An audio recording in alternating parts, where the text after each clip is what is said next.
Now, although it is the typhoon season in the Indian Ocean, it is rare to see four storms hitting the same country in the space of just 4 weeks.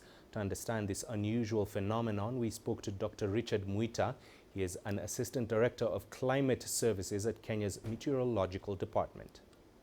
And often the underlying factors is the warm sea surface temperatures and also what we call low atmospheric pressures over the oceans. Most often, these are caused by, the mixing of the waters in the oceans, particularly what we normally know as the tidal waves. So when the ocean is a bit intense and when the waters are moving a lot, then it tends to trigger the warming of the surface temperatures of the oceans. And so tropical cyclones start off as what we call depressions.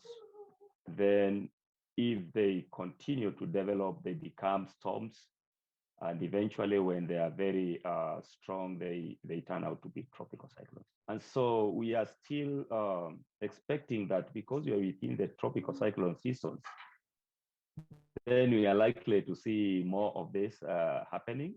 But it should be noted that most of these tropical cyclones occur south of the the equator. There's nothing we can do because tropical cyclones globally are known to be, natural phenomena, which actually we cannot control.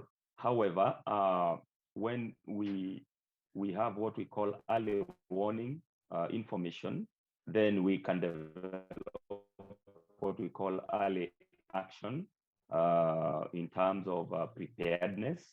If we know we expect a landfall from a tropical cyclone, then people can be warned that they vacate or they move away from the beaches and so on, because one of the characteristics of tropical cyclones is very strong winds, which actually can plug up trees, which can plug up roofs, which can actually destroy buildings. Then the other characteristic of tropical cyclones is that they are characterized by very heavy rainfall or storms. And the winds actually can move at a speed of as high as 120 kilometers per hour. And when it is in the highest category, because we categorize tropical cyclones into different categories. So the most severe tropical cyclones can reach up to 240 kilometers per hour. So you can imagine the damage they can cause.